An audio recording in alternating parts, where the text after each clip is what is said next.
You are a merchant in the bustling markets of Baghdad in the year 923 AD.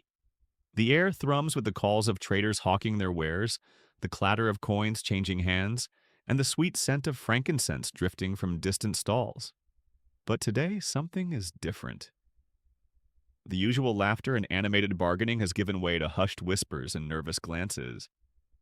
Men lean close to one another, their voices dropping to barely audible murmurs whenever a certain name is mentioned. You catch fragments of their conversations as you pass. A spice merchant shakes his head gravely while speaking to his customer. A silk trader crosses himself and mutters a prayer. Even the children seem subdued, as if sensing the adults' unease. The reason for this collective anxiety has a name that strikes fear into the hearts of even the bravest souls in the city. Al-Muqtadir's cousin has returned from his desert palace, and with him comes a reputation so dark, so twisted, that grown men dare not speak of it openly. They call him the Shadow Emir, though never to his face. Behind closed doors in the safety of their homes, they whisper stories that would make the most hardened warrior's blood run cold. Tales of appetites so depraved, of cruelties so creative, that they seem torn from the pages of the most forbidden manuscripts. You hurry through the marketplace, but you cannot escape the atmosphere of dread that has settled over Baghdad like a suffocating blanket. This is no ordinary ruler whose excesses might be overlooked or forgiven. This is something far worse. A man whose very presence seems to corrupt the air around him, whose shadow falls like a curse upon everything it touches. Before diving into these forgotten stories of survival and suffering, if you enjoy learning about the hidden truths of history, consider hitting that like button and subscribing for more content like this. Please comment below to let me know where you're listening from. I find it incredible that we're exploring these ancient stories together from different parts of the world, connected across time and space by our shared curiosity about the past. The man we're about to discuss wasn't born into evil. Like many who would become history's most notorious figures, he began life with every advantage the world could offer. Born into the Abbasid dynasty during its golden age, he was surrounded by scholars, poets, and artists who had made Baghdad the intellectual center of the known world. The libraries of the House of Wisdom contained the collected knowledge of civilizations. The streets rang with dozens of languages as traders from China, India, Byzantium, and beyond brought their goods and ideas to this crossroads of the world. But privilege, as history has shown us time and again, can be a poison as deadly as any venom. When absolute power combines with unlimited wealth and no constraints on behavior, the human soul can twist into shapes that defy comprehension. And in the case of our subject, that twisting began early and would eventually consume not only him, but countless innocents who had the misfortune to cross his path. His name was Ahmad ibn Muhammad al-Muqtafi, though he would be remembered by many titles, none of them flattering. Born in 901 AD, he was the nephew of the reigning caliph, and thus fifth in line for the throne.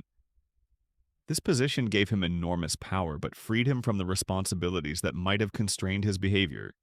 He was close enough to the center of power to command absolute obedience, yet distant enough from succession that his actions wouldn't immediately threaten the stability of the empire.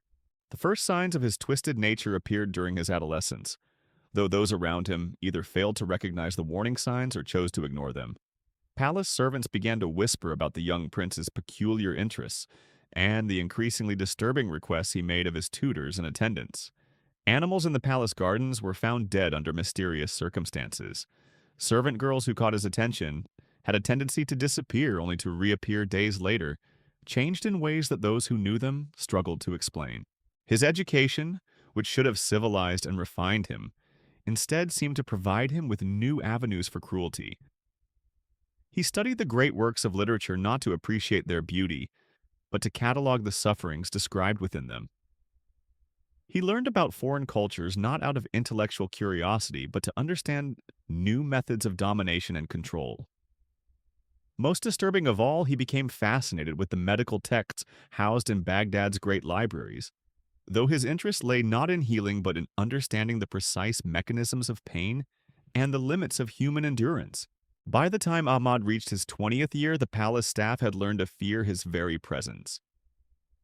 He moved through the corridors like a predator, his eyes constantly scanning for weakness, for opportunity, for fresh victims to feed his growing appetites. His chambers became a place of whispered horror where screams echoed in the night, and strange implements were delivered under cover of darkness. The young prince had developed what he called his collection. This wasn't a gathering of art or books or precious stones, though it resembled such collections in its careful organization and his obvious pride in its contents. No, Ahmad's collection was far more disturbing. It consisted of people, specifically those whom he had broken so completely that they existed in a state somewhere between life and death, between sanity and madness, serving his twisted desires in ways that defied every law of decency and humanity. These weren't slaves in any traditional sense. Slavery, while morally reprehensible to modern minds, at least operated within certain understood boundaries. Masters had obligations to their slaves, and slaves retained some basic human rights, however limited. Ahmad's collection operated under no such constraints. These were human beings who had been so systematically destroyed and rebuilt that they no longer remembered their own names, their own histories, or even their own capacity for resistance. The process by which he acquired new additions to his collection was as methodical as it was horrifying. He would identify potential victims through a network of informants who reported to him about particularly beautiful or talented individuals throughout Baghdad and the surrounding regions. These might be the daughters of merchants, young men with exceptional artistic abilities, or children whose parents had fallen into debt or disfavor with the authorities. Once identified, the acquisition process would begin. This wasn't a crude matter of simply seizing people by force, though violence certainly played a role. Instead, Ahmad had developed an elaborate system of psychological manipulation and gradual isolation that made his victims complicit in their own destruction. He understood perhaps better than anyone of his era that the most effective way to break a human being wasn't through physical force alone, but through the systematic erosion of their sense of self, their connections to others, and their hope for escape or rescue. The first phase involved what he called elevation. His agents would approach the target or their family with offers that seemed almost too good to be true. A merchant's daughter might be invited to serve in the palace with promises of education and eventual marriage to a nobleman. A talented young musician might be offered patronage and the chance to study with the greatest masters of his art. Parents facing financial ruin might be offered solutions to their problems in exchange for temporary service from their children. These offers were always presented as opportunities rather than demands, giving the victims and their families the illusion of choice. The terms seemed reasonable, even generous. The palace was, after all, a place of luxury and learning. Service there was considered an honor. What parent wouldn't want their child to have access to the finest education and the possibility of advancement? But once the victims entered Ahmad's sphere of influence, the second phase would begin. This was the phase of gradual isolation and dependency. The promised education would indeed be provided, but it would be carefully tailored to serve Ahmad's purposes. The victims would be taught to read and write, but only texts that he selected. They would learn music and poetry, but only pieces that reinforced themes of submission and hopelessness. They would be given fine clothes and good food, but only as long as they pleased their benefactor. More insidiously, they would be slowly cut off from their previous lives. Letters from family would be delayed or lost. Promised visits home would be postponed indefinitely. Old friends would be discouraged from calling. New friendships within the palace would be carefully monitored and controlled. Gradually, the victims would find that their entire world had shrunk to consist only of Ahmad and those who served his will. The third phase was the most crucial and the most devastating. This was when Ahmad would begin to reveal his true nature, but in such gradual increments that his victims would adapt to each new horror before the next one was introduced. What began as minor requests for personal service would slowly escalate into demands that violated every boundary of decency and self-respect. The genius of this system lay in its psychological sophistication. By the time the victims understood the true nature of their situation, They had already been so thoroughly isolated and conditioned that resistance seemed impossible. They had no allies, no resources, no knowledge of the outside world beyond what Ahmad allowed them to know. More importantly, they had been gradually trained to believe that their suffering was not only inevitable but deserved. Ahmad had studied the works of the great philosophers and had twisted their insights into tools of oppression. He understood that human beings could endure almost any physical pain if they retained hope and dignity.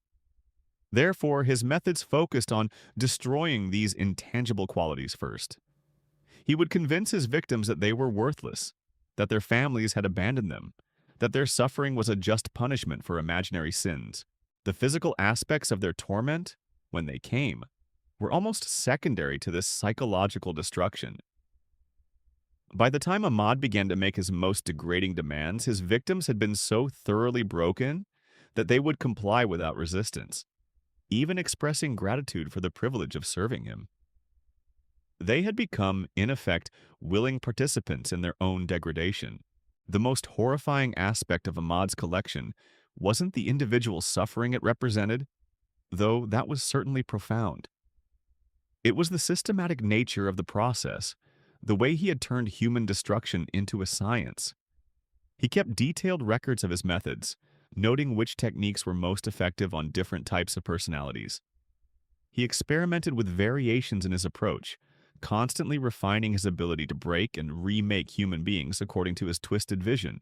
His palace became a laboratory of human suffering, where the screams that echoed through the corridors weren't just the random products of sadistic cruelty, but the carefully orchestrated results of calculated psychological and physical torture. Each victim served not only to satisfy Ahmad's immediate desires, but also to provide data for perfecting his techniques on future acquisitions. The servants who worked in other parts of the palace learned to avoid certain corridors at certain times.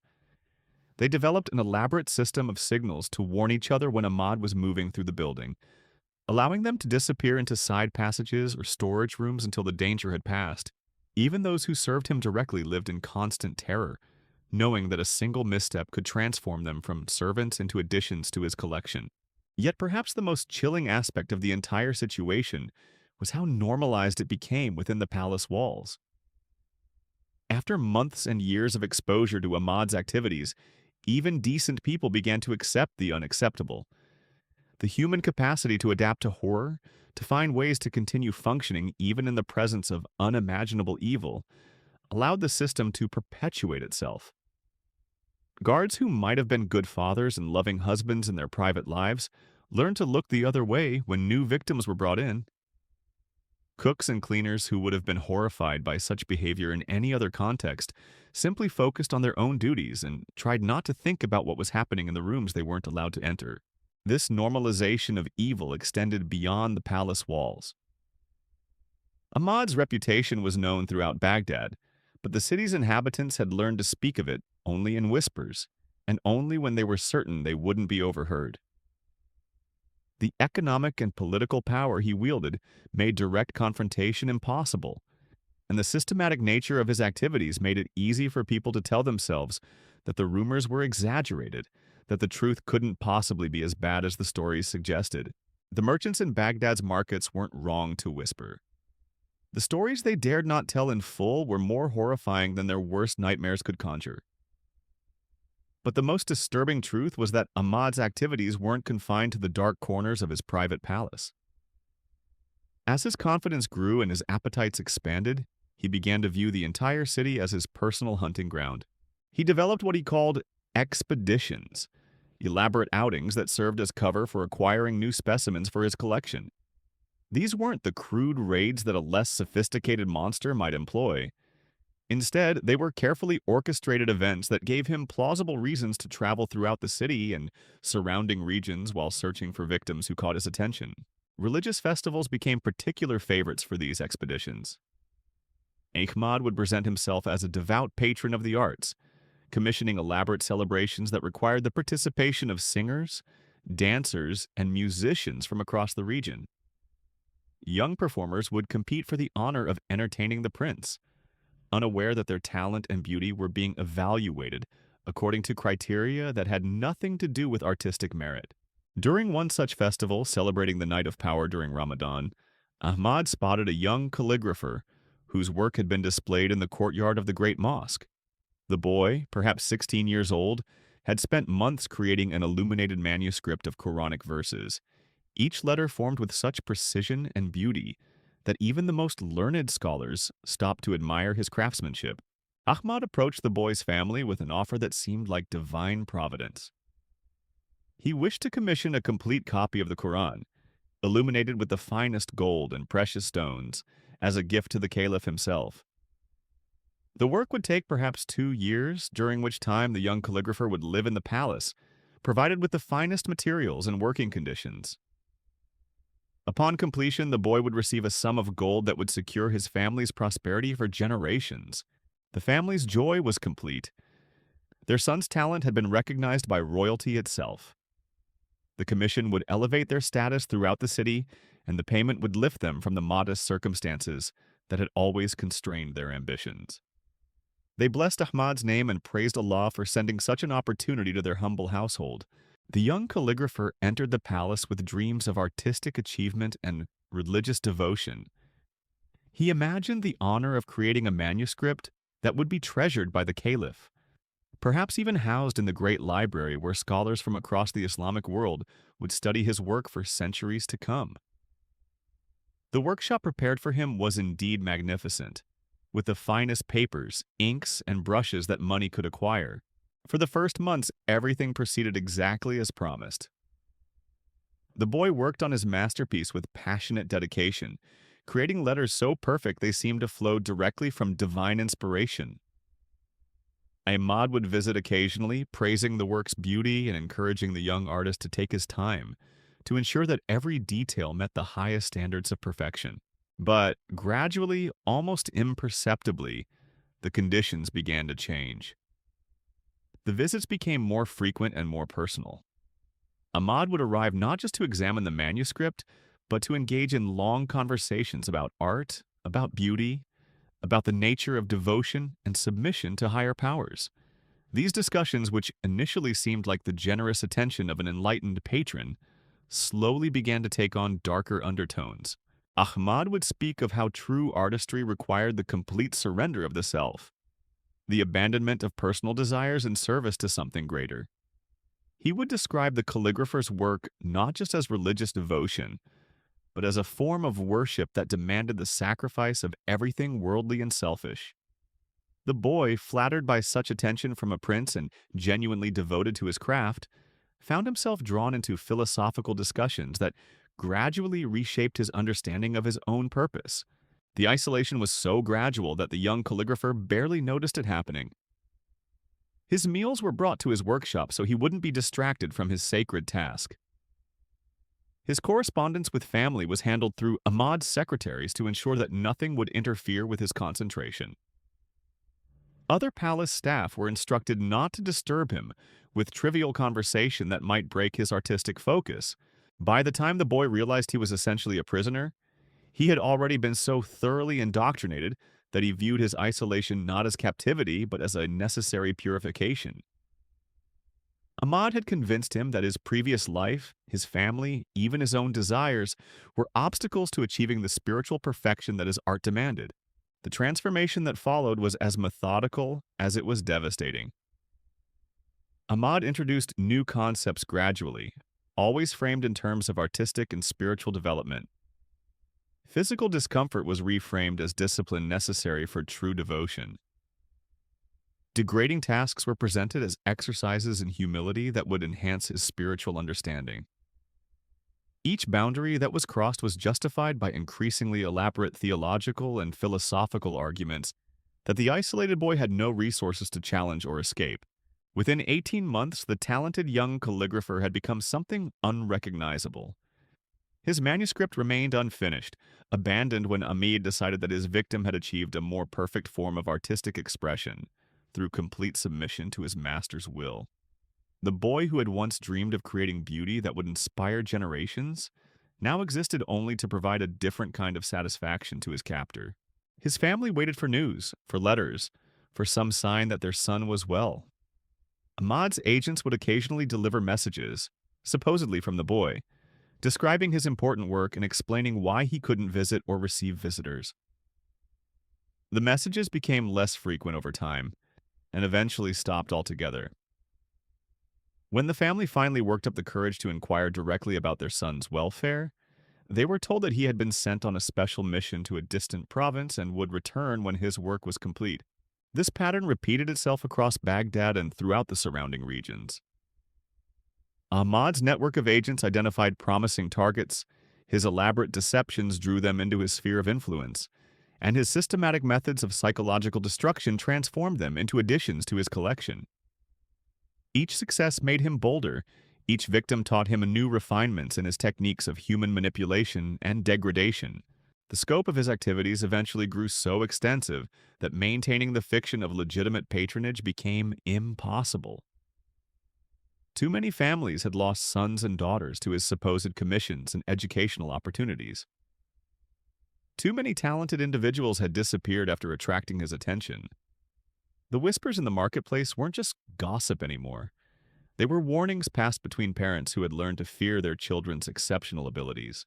But Ahmad had anticipated this problem and had prepared a solution that demonstrated the full extent of his cunning and cruelty. If he could no longer rely on deception to acquire new victims, he would simply change the rules of the game. Using his political connections and enormous wealth, he began to engineer situations that would deliver victims to him through officially sanctioned channels. He started by purchasing the debts of struggling families, then offering to forgive those debts in exchange for service contracts from their children. These contracts appeared to be standard apprenticeship agreements, legally binding documents that transferred guardianship of the children to Ahmad for specified periods. Parents who couldn't read the complex legal language were told that the contracts would provide their children with valuable training and eventual placement in prestigious positions. The contracts, however, contained clauses that effectively made the children Ahmad's property for the duration of their terms. They granted him complete authority over every aspect of their lives, including the right to determine their living conditions, their associations, and their activities. Most insidiously, the contracts included provisions that allowed Ahmad to extend their terms indefinitely if he determined that the children hadn't yet achieved the level of training necessary for their eventual placement. Once these legal mechanisms were in place, Ahmad no longer needed to rely on elaborate deceptions or gradual psychological manipulation. He could simply claim his contractual rights over his victims and proceed directly to their systematic destruction. The law itself became his accomplice, providing a framework that legitimized his activities and prevented interference from outside authorities. The transformation of Baghdad's legal system to serve Ahmad's desires represented perhaps the most chilling aspect of his entire reign of terror. This wasn't just individual evil operating in the shadows. This was systematic corruption that turned society's protective institutions into instruments of oppression. Courts that should have protected the innocent instead enforced contracts that delivered them to their destroyer. Guards who should have maintained public safety instead ensured that Ahmad's activities proceeded without interference. The normalization of this legal framework had consequences that extended far beyond Ahmad's immediate victims. It created a climate of fear that poisoned social relationships throughout the city. Parents began to view their children's talents and beauty as curses rather than blessings, knowing that exceptional qualities attracted dangerous attention. Teachers and artisans stopped taking apprentices, afraid that their students might catch Ahmad's eye.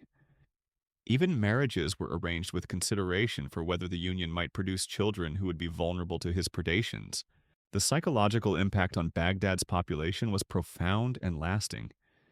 A city that had once celebrated human achievement and artistic excellence now lived in constant fear of standing out, of being noticed, of demonstrating the very qualities that had made Islamic civilization great. The culture of learning and creativity that had flourished for centuries began to wither as people learned that excellence was a form of self-destruction. Ahmad's influence spread beyond the immediate circle of his victims to encompass an entire generation of Baghdad's children who grew up understanding that their safety depended on mediocrity, that survival required them to hide their lights under bushels, that the very qualities their religion and culture celebrated were actually marks of death. But Ahmad's corruption reached its most horrifying depths in the creation of what he called his Garden of Earthly Delights, a grotesque parody of the paradise promised to the faithful. Hidden deep within his palace complex behind walls so thick that no sound could escape, he constructed a series of chambers designed to fulfill his most twisted fantasies while simultaneously breaking the spirits of those forced to inhabit them. The garden wasn't a place of natural beauty, though Ahmad spared no expense in its construction. Master craftsmen from across the Islamic world were commissioned to create an environment that would appeal to every sense, but in ways that served his dark purposes. The walls were covered with intricate mosaics depicting scenes that seemed beautiful from a distance but revealed disturbing details upon closer inspection. What appeared to be dancing figures were actually images of submission and degradation. Geometric patterns that looked like traditional Islamic art contained hidden symbols of domination and control. The chambers were arranged in a carefully planned sequence, each one designed to serve a specific function in Ahmad's systematic approach to human destruction. New arrivals would be placed in the most luxurious rooms, surrounded by silk cushions, fine carpets, and golden ornaments. They would be served the most delicious foods, entertained by skilled musicians, and treated with apparent kindness and respect. This phase could last for weeks or months, depending on Ahmad's assessment of how long it would take to fully condition each victim. But the luxury came with subtle constraints that gradually revealed themselves over time. The doors, while not obviously locked, somehow never opened when the inhabitants tried to leave. The windows offered beautiful views of gardens that were always just out of reach. The servants who attended to their needs were friendly and helpful, but they spoke only when spoken to and never provided information about the outside world or the fate of previous occupants. As the victims grew accustomed to their beautiful prison, Ahmad would begin to introduce new elements designed to test their boundaries and measure their resistance. Special meals would be served that required eating in degrading positions. Entertainment would be provided that gradually became more explicit and disturbing. Clothing would be offered that was beautiful but increasingly revealing and inappropriate. Each test was carefully calibrated to push the victim slightly beyond their previous comfort zone, while still remaining within the realm of what they could rationalize or accept. Ahmad understood that sudden, dramatic changes would provoke resistance, but gradual escalation would allow people to adapt to conditions they would have found unthinkable under different circumstances. The psychological manipulation was supported by sophisticated physical controls that Ahmad had developed through years of experimentation. The food served to his victims contained carefully measured doses of substances that affected their mood and judgment without being obviously detectable. The air in certain chambers was perfumed with compounds that induced feelings of lethargy and compliance. Even the lighting was designed to create psychological effects with subtle variations in color and intensity that could influence the inhabitants' emotional states. Ahmad had essentially turned human psychology into a science, conducting experiments on his victims to determine the most effective methods of control and manipulation. He kept detailed records of his techniques, noting which approaches worked best on different personality types and refining his methods based on the results. His chambers became a laboratory where the boundaries of human endurance and adaptation were systematically explored and exploited. The most disturbing aspect of the garden was how it revealed the depths to which human beings could sink when gradually introduced to evil. Victims who had entered as decent, moral people found themselves participating in activities they would have found abhorrent just months earlier. The process was so gradual and so psychologically sophisticated that they often didn't realize how far they had fallen until it was too late to remember who they used to be. Some of Ahmad's victims eventually became his most enthusiastic collaborators, helping to identify and recruit new additions to the collection. They had been so thoroughly broken and rebuilt that they genuinely believed Ahmad's philosophy about the nature of power and submission. They saw their own degradation not as tragedy but as enlightenment, and they were eager to share this twisted wisdom with others. The garden also served as Ahmad's private theater, where he would stage elaborate performances for his own entertainment and that of carefully selected guests. These weren't simple displays of cruelty, but sophisticated productions that combined elements of traditional Islamic art with Ahmad's own perverted imagination.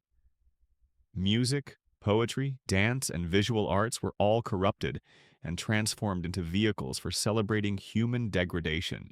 The performances were attended by other members of Baghdad's elite who had been carefully cultivated by Ahmad over the years. These weren't necessarily evil people, but they had been gradually introduced to Ahmad's world through a process similar to that used on his primary victims. They attended these events because refusal would have meant social and economic destruction, and they participated because the alternative was to become performers themselves. The audience for these performances represented a cross-section of Baghdad's power structure.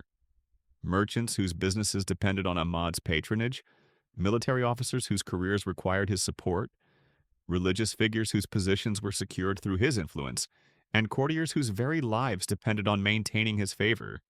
They watched his grotesque entertainments with forced smiles and enthusiastic applause, knowing that their reactions were being carefully monitored and that any sign of disapproval could have fatal consequences. The corruption of Baghdad's elite through these performances was perhaps Ahmad's greatest achievement in terms of consolidating his power and protecting himself from potential opposition. By making influential people complicit in his activities, he created a network of unwilling co-conspirators who had every incentive to protect him and suppress any investigation into his behavior. The religious authorities presented a particular challenge as their moral authority could have posed a serious threat to Ahmad's activities if they had chosen to speak out against him. But Ahmad had developed sophisticated methods for neutralizing this potential opposition. He became a generous patron of religious institutions, funding the construction of new mosques and the copying of religious manuscripts. He sponsored religious festivals and supported scholars whose work enhanced the prestige of Baghdad's religious community. More insidiously, he gradually introduced these religious figures to increasingly compromising situations. A respected imam might be invited to bless a celebration that seemed entirely appropriate, but was actually cover for more disturbing activities. A renowned scholar might be asked to provide theological justification for practices that seemed questionable but were presented as necessary for maintaining social order. Step by step, these religious leaders found themselves implicated in Ahmad's system, unable to speak out without revealing their own complicity. The theological justifications that emerged from this process were masterpieces of corrupted reasoning. Ahmad's scholars developed elaborate arguments that reframed his activities as expressions of divine will, necessary for maintaining the natural order that placed some people above others. They cited obscure passages from religious texts and twisted their meanings to support conclusions that would have horrified the original authors. These theological frameworks weren't just intellectual exercises. They became the foundation for a systematic reinterpretation of Islamic law that legitimized Ahmad's behavior and protected him from a religious opposition. Courts that should have condemned his activities instead found legal precedents that supported them. Religious leaders who should have provided moral guidance instead offered sophisticated justifications for participating in evil. The corruption of Baghdad's religious establishment had consequences that extended far beyond Ahmad's immediate sphere of influence. It created a crisis of moral authority that poisoned the spiritual life of the entire city. People who had once looked to their religious leaders for guidance now found those same leaders endorsing or participating in activities that violated every principle they had been taught to revere. This moral confusion created a psychological climate that made resistance to Ahmad's activities even more difficult. If the most learned religious scholars could find justifications for his behavior, who were ordinary citizens to question their wisdom? If respected imams could participate in his celebrations, how could simple believers claim that such activities were wrong? The breakdown of moral authority also created opportunities for other forms of corruption to flourish throughout Baghdad. If the most fundamental principles of right and wrong could be reinterpreted to serve the powerful, then lesser forms of exploitation and abuse seemed almost trivial by comparison. Merchants began cheating their customers more brazenly, officials demanded larger bribes for their services, and ordinary citizens lost faith in the institutions that had once provided stability and justice. Ahmad's influence on Baghdad's commercial life was particularly devastating because it struck at the heart of what had made the city great. Baghdad's prosperity had been built on its reputation as a place where merchants from different cultures and religions could trade fairly and safely. The city's markets had been governed by elaborate codes of conduct that protected both buyers and sellers, creating an environment of trust that encouraged commerce and innovation. But Ahmad's activities gradually undermined this foundation of trust and fair dealing. Merchants who wanted to maintain their positions in the city's economic hierarchy found themselves forced to participate in his system of corruption. Those who resisted faced economic ruin as their businesses were systematically destroyed through unfair competition, legal harassment, and social ostracism. The most successful merchants were those who learned to anticipate Ahmad's desires and provide him with what he wanted before being asked. This created a culture of proactive corruption, where business leaders competed to offer the most valuable gifts, the most useful information, and the most attractive opportunities to serve his interests. The transformation of Baghdad's commercial culture from one based on fair dealing and mutual respect to one based on corruption and exploitation had effects that rippled throughout the Islamic world. Traders who had once flocked to Baghdad in search of honest profit began to avoid the city or demand additional protections before conducting business there. The city's reputation as a center of ethical commerce was gradually replaced by warnings about the dangers of doing business in a place where the rules could change arbitrarily and where success depended more on political connections than on the quality of goods or services. But perhaps the most tragic consequence of Ahmad's reign was its impact on the children of Baghdad. An entire generation grew up in an environment where the most basic moral principles had been systematically corrupted, where success was measured by one's ability to serve evil, and where the very qualities that should have been celebrated were instead sources of mortal danger. These children learned to hide their talents, to suppress their curiosity, and to avoid standing out in any way that might attract dangerous attention. They absorbed lessons about power and submission that would shape their entire understanding of how the world worked. Most tragically, they came to accept as normal a level of cruelty and exploitation that would have horrified their parents' generation. The psychological damage inflicted on Baghdad's youth created a legacy that would persist long after Ahmad himself was gone. The children who survived his reign carried within them the scars of living in a society where evil had triumphed so completely that it had become indistinguishable from normal life.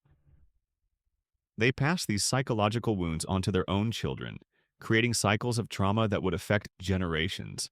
The educational institutions that should have nurtured young minds and spirits instead became training grounds for the skills needed to survive in Ahmad's corrupted world.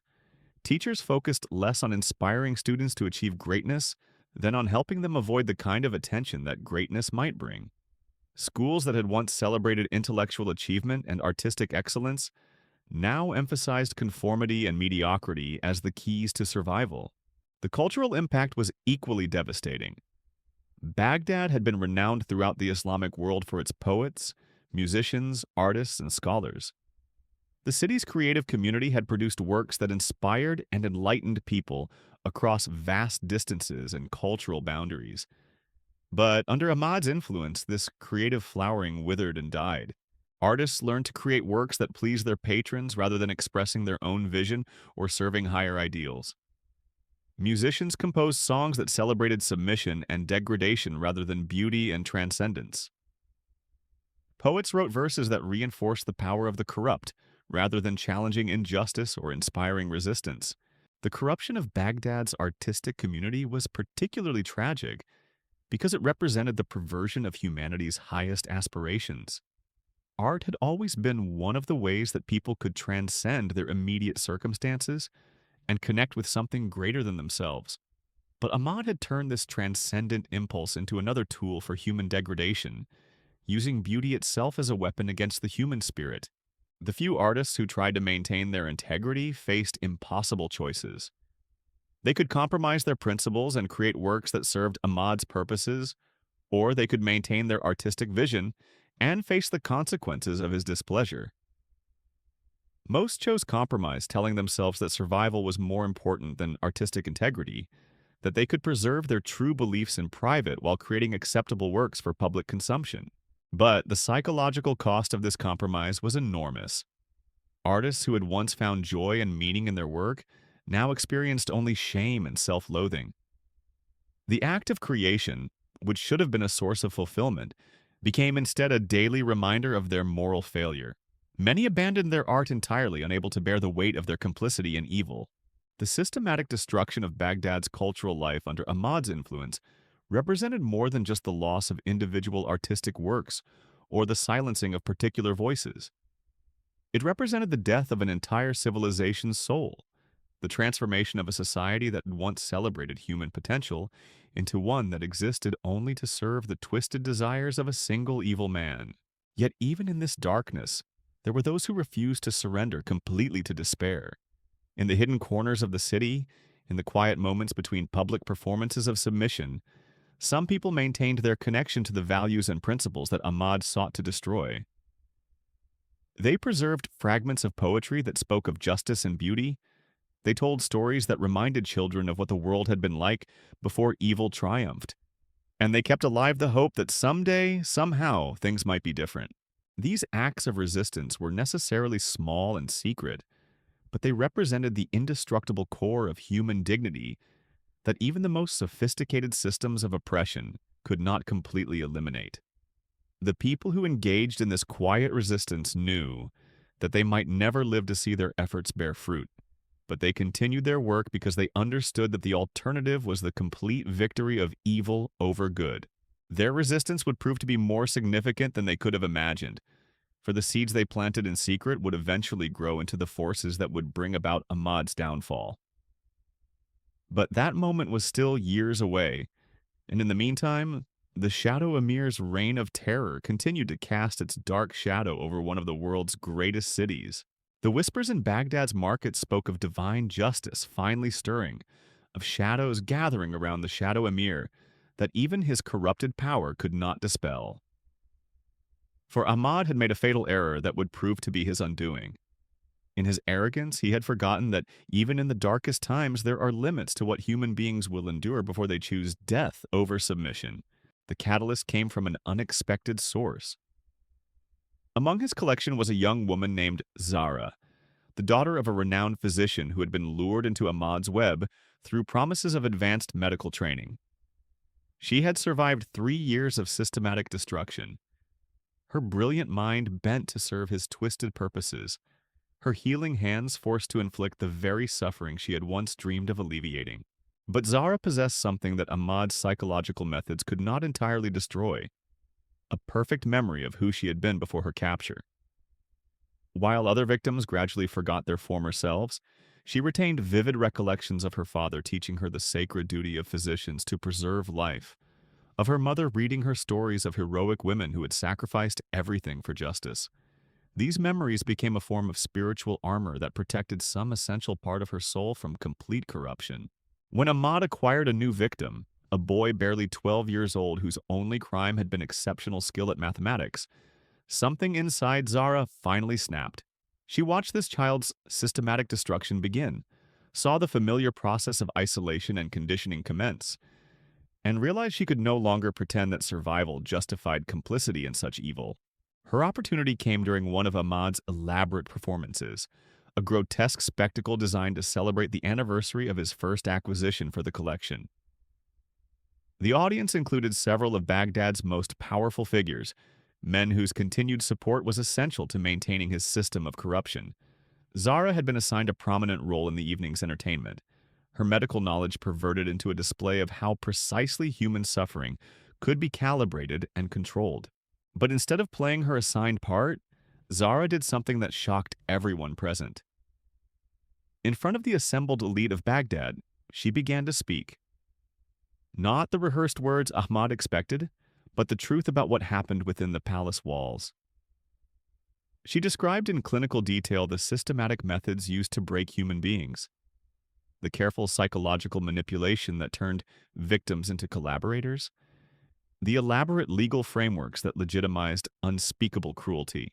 Her words fell like hammer blows in the stunned silence of the chamber. She named specific victims, described their fates, and explained exactly how each member of the audience had become complicit in Ahmad's system.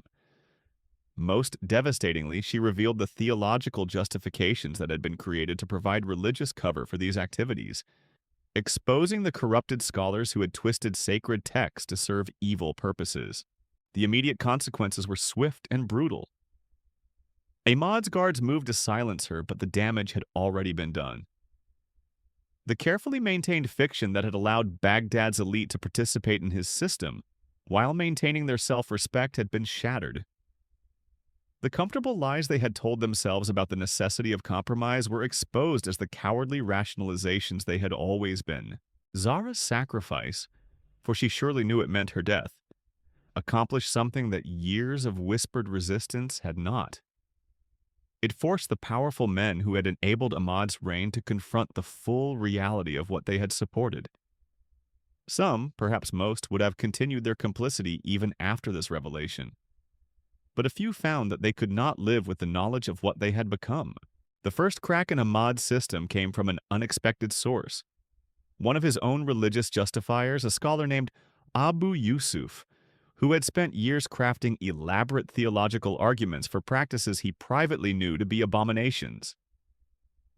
Zara's words had stripped away the intellectual pretenses that had allowed him to function, leaving him face to face with the simple truth that he had sold his soul for position and comfort.